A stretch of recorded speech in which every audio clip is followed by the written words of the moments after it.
Hello, everyone, and welcome to this special edition Corwin webinar.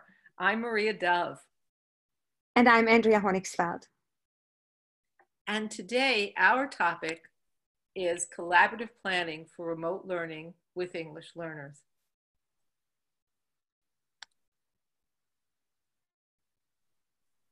So, when we take a look at the complexity of remote learning, this graphic really illustrates all of the challenges that teachers are facing now with remote learning. Thinking about all of these components on top of the actual curriculum that students need to learn. So this type of collaboration that is really needed for remote learning is also coupled with the idea that this had to occur very quickly. So we're all on a learning curve with remote learning methods. And we certainly need to recognize that it's not just the remote learning, the distance learning, the digital classrooms that we have to establish that's challenging, but that we are in survival mode. We are in crisis mode. And in crisis, in trauma-induced situation like this, collaboration is going to be key. It's going to be key for our students and families. We collaboratively support them in the classroom, and definitely essential for teachers to continue to collaborate deeply and intentionally around the needs of English learners, especially when there are inequitable situations. Not everybody will have the electronic resources, the high speed internet, and many other resources, even food and shelter in situations like this. All of these challenging issues are beyond the scope of this workshop today, but we want to recognize that the inequities are huge and troubling. Yet what we'd like to focus on today is to support teachers, to support each other through collaboration.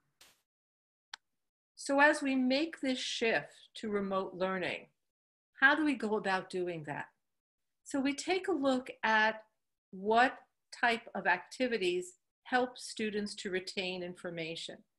And although I know one of my first impulses was maybe to record a lecture or assign more readings to my students or having them watch a video, when we think about this learning pyramid, we recognize that there are so many other types of activities, learning activities, that really better support learners to retain information and apply new skills.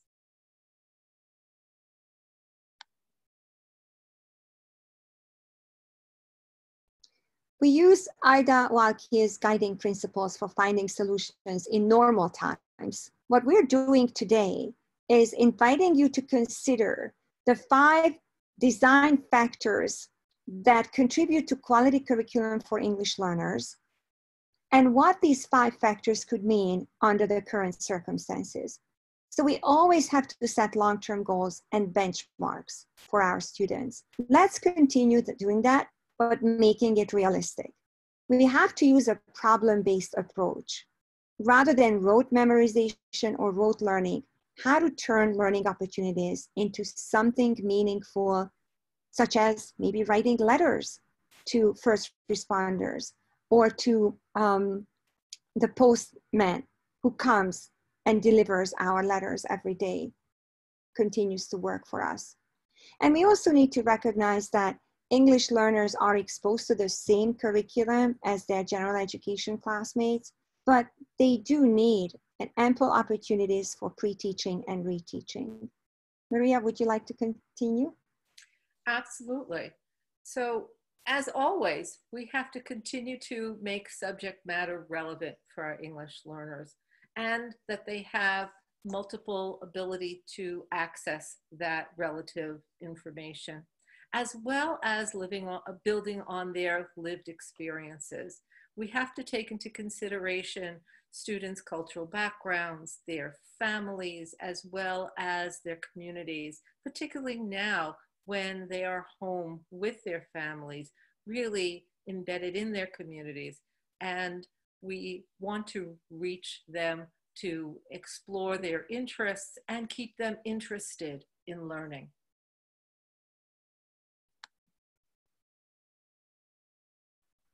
So we want to invite you to explore 3 important questions about co-planning. And this will truly frame your conversations with colleagues.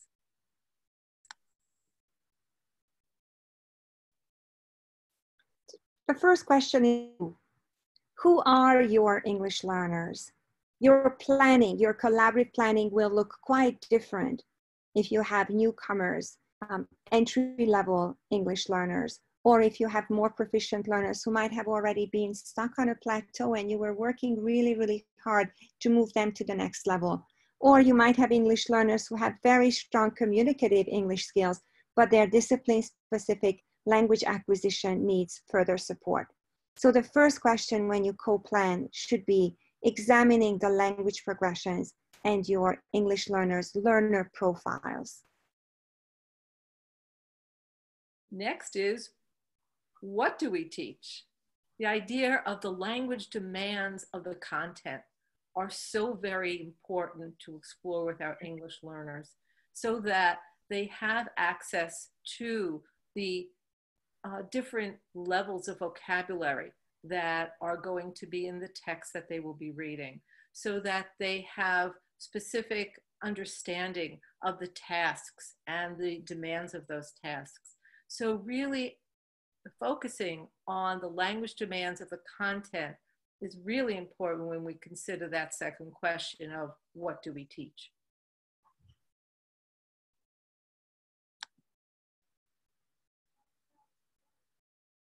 The next question is the how. Scaffolding, especially for linguistic development, has been around for a long time. We need to now consider what kind of specific representations, what kind of online or remote instructional strategies can we use to make sure that our English learners also have access to the complex concepts as well as the language learning opportunities that we need to provide for them. And finally, we have a +1 here for you. Under typical or normal circumstances, we would be very mindful of organizing our classrooms or the entire school day around supporting English learners continually in every single class period with their content and language development. In an online context or through remote learning, we need to be able to be mindful of the social emotional aspect of learning, that we do not overwhelm our English learners and their families, and that we support them. Maslow before.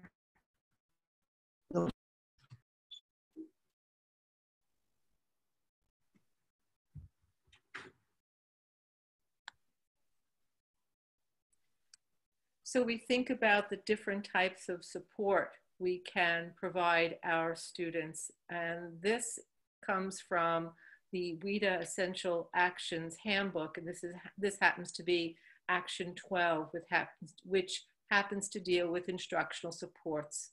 And here we see 3 types of instructional supports: sensory supports, graphic supports, and interactive supports.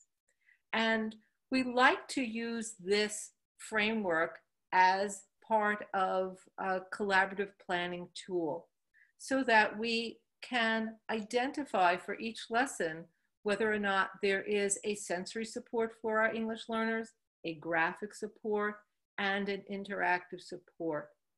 Now, Andrea and I have often thought about how this might be translated into online learning or remote learning. And maybe not all of these supports can translate easily, but that's part of the challenge and the reason why we need to collaborate, because remote learning is new. It's new for all of us. So how do we translate these type of supports for our English learners in a remote learning environment?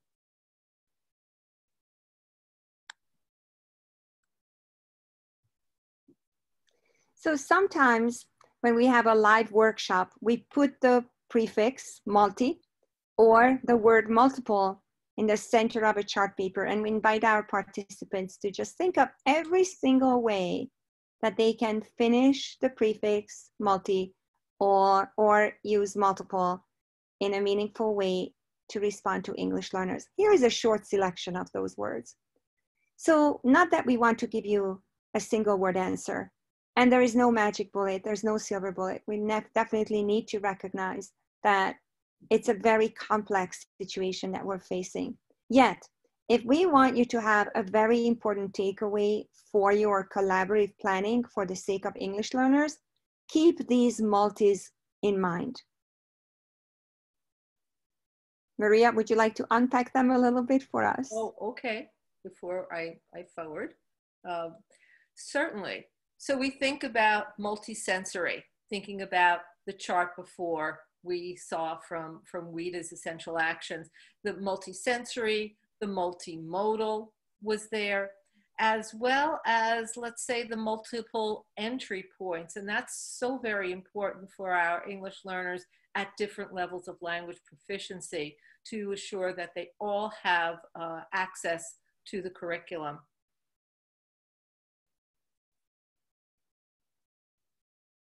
Would you like to continue?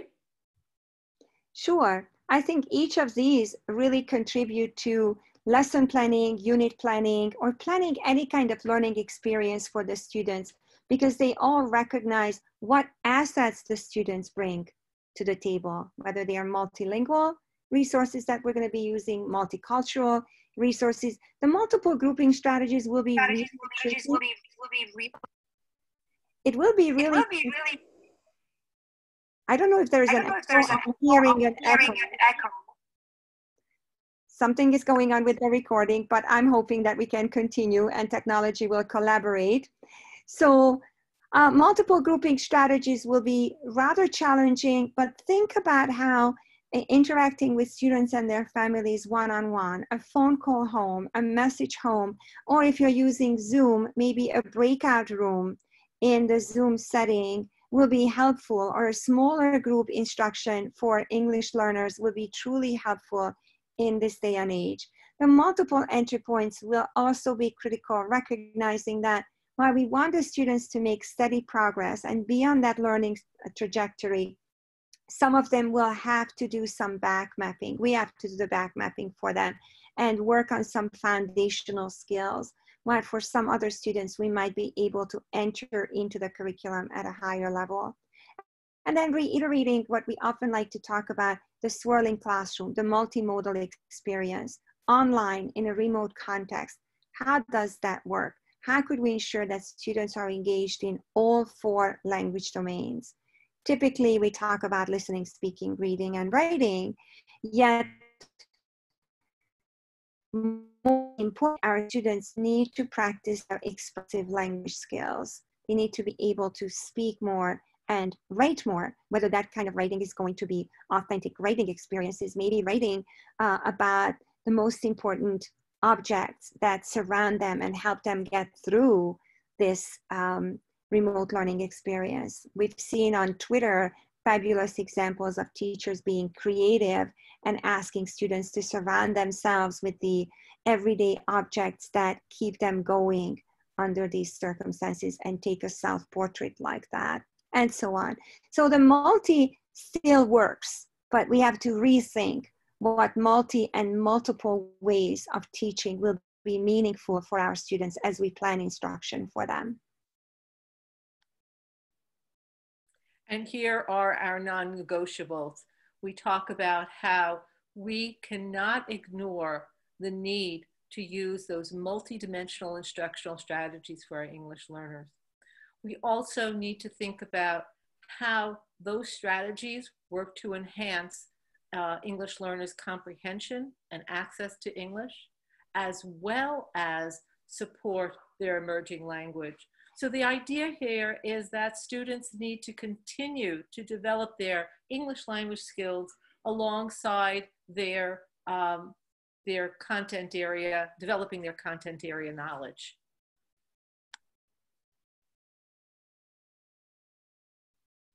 So when it comes to co-planning, we no longer can think about day-to-day planning. There's not enough time in the day for teachers to get together and plan out every single lesson. Instead, we need to look at the bird's eye view. So Maria, would you like to explain this unit planning template that came to us from Erica Flores and Kelly Cordero, two Long Island Auburn specialists who borrowed from our work and made it better? And we love that when that happens. We love when teachers take our work and make it better. And this is such a fabulous template for remote learning, collaboration and instruction for remote learning. So you see that there are three main components on this template.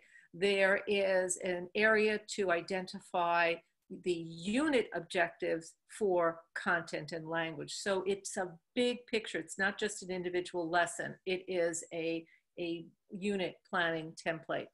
So here, both the grade level or content area teacher identifies the content, as well as the ELL teacher identifying the language objectives for the unit. Then in the middle, we love the idea that there is a structure here that is very similar to the gradual release of responsibility. So how are teachers going to model the instruction first and foremost? How are they going to offer guided practice? How are they going to allow students to collaborate using group work for students, as well as providing independent practice for students? And then at the end, you see the scaffolds. So going beyond the graphic and the sensory and the interactive, but thinking about, with remote learning, the digital resources in particular, as well as the social emotional aspects of learning.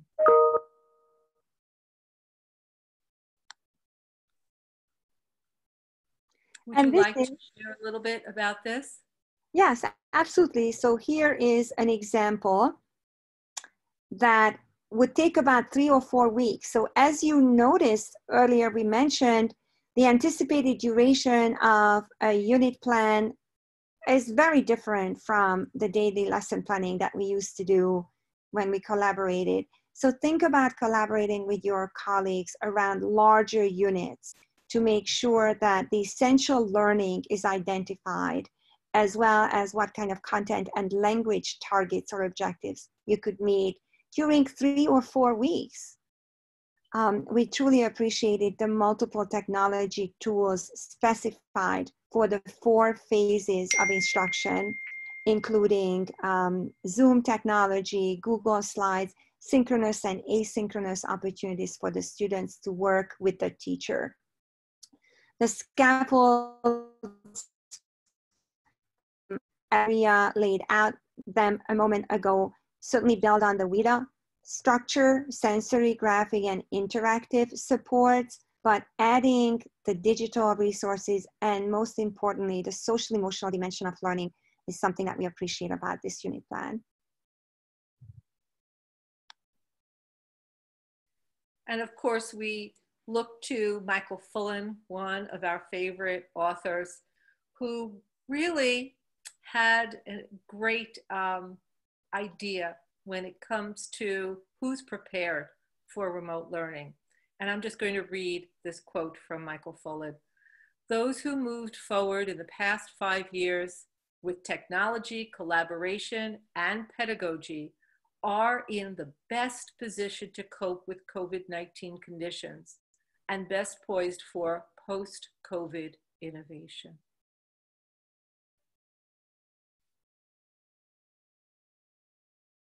Andrew, would you like to comment on this quote? It really caught our attention on Twitter a couple of days ago because we felt very strongly that collaboration is at the core of what helps us get through these difficult conditions now. And technology, that's a technical innovation that we need to work on. Collaboration builds on human capital and professional capital. So even if you have not done a lot of collaboration in the past 5 years, we firmly believe that Michael Fullan is correct, that moving forward, first of all, getting through these difficult days, and then moving forward, collaboration will be at the heart of our pedagogy. And we invite you to take advantage of the silver lining that we have in this situation, which is reach out to each other, work with teachers that you might not have worked with in the past, share. And of course, we also have to show our own vulnerabilities. We're all learning this new way of teaching together, and recognizing that we're in it together at various levels of readiness or preparedness to handle these challenges will bring us together. We want to thank you for being with us for this webinar, and we really want to wish you a great deal of good luck, good health in this time of health crisis, as well as enjoying the different ways that you may be learning to collaborate, as well as to create lessons for remote learning.